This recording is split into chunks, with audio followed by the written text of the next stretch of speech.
Hai Bunda, tahukah Bunda bahwa perselingkuhan tidak hanya sebatas kontak fisik saja? Seseorang juga bisa melakukan selingkuh dalam hal keuangan. Lalu apa saja ciri pasangan sedang selingkuh keuangan dan bagaimana cara mengatasinya? Perencana keuangan Pina, Diah Tari Agustini akan menjelaskannya kepada Bunda. Pertama yang perlu kita bahas adalah apa ciri-ciri ayah selingkuh dalam tanda kutip akan keuangan. Ketika Bunda mencurigai bahwa ayah berbohong mengenai keuangan dan memiliki hutang yang tidak diungkapkan, ada beberapa ciri-ciri yang bisa menjadi pertanda dari kebohongan tersebut. Yang pertama, sering menyembunyikan informasi. Jika Bunda merasa bahwa ayah sering menyembunyikan tagihan atau informasi keuangan lain, ini bisa menjadi pertanda kebohongan. Yang kedua, perubahan perilaku. Jika ada perubahan drastis dalam perilaku ayah terkait keuangan, seperti membeli barang mewah, stick golf misalnya tanpa alasan yang jelas, atau bahkan sering berhutang, ini juga bisa menjadi tanda adanya masalah keuangan yang tidak diungkapkan. Dan kemudian yang ketiga, penolakan berbicara tentang uang. Jika ayah menolak membahas tentang keuangan atau merasa defensif ketika Bunda mencoba untuk membicarakannya, ini juga bisa menjadi pertanda bahwa ada sesuatu yang disembunyikan. Dan yang keempat, adanya rekening bank terpisah tanpa Bunda ketahui. Nah, ini bisa menjadi tanda bahwa ada yang berusaha beliau sembunyikan dari Bunda. Sebelum Bunda marah dan memberondong ayah terkait pertanyaan atau perbuatan selingkuh keuangan ini, ada beberapa hal yang perlu Bunda selidiki lebih lanjut. Yang pertama apa?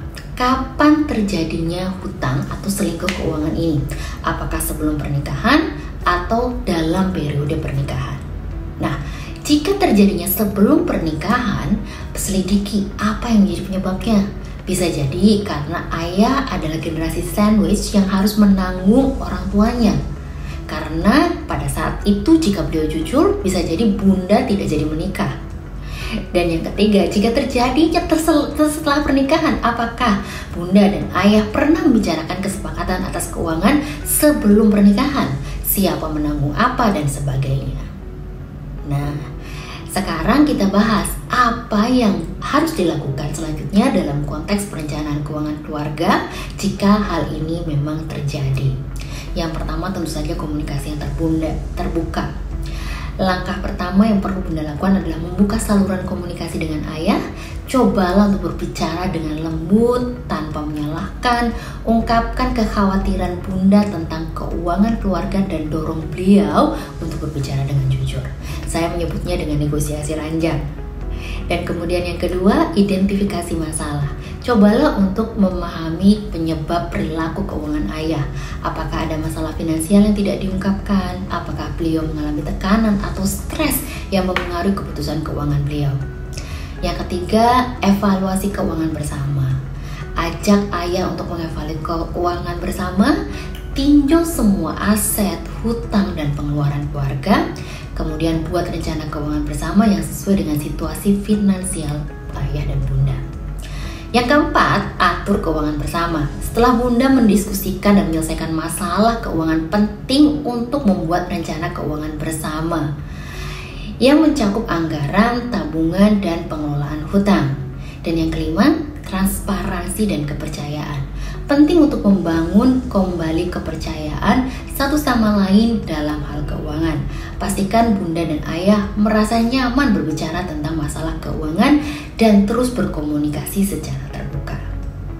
Dan terakhir, konsultasikan dengan perencana keuangan. Dan jika masalahnya ini adalah sesuatu yang kompleks atau Bunda ngerasa kesulitan menangani situasi ini sendiri, pertimbangkan untuk berkonsultasi dengan profesional, seorang perencana keuangan, dan mereka ini dapat membantu Bunda untuk merancang keuangan keluarga yang lebih sehat. Akhir kata, selalu ingat bahwa keuangan adalah aspek penting dalam hubungan pernikahan. Terbukti menurut data dari Departemen Agama Republik Indonesia tentang penyebab terjadinya perceraian, nomor 2 terbesar itu adalah keuangan. Dan di sini kuncinya sekali lagi adalah komunikasi yang baik serta kerjasama dalam perencanaan keuangan yang akan membantu menciptakan kestabilan serta kebahagiaan dalam hubungan Bunda dan ayah.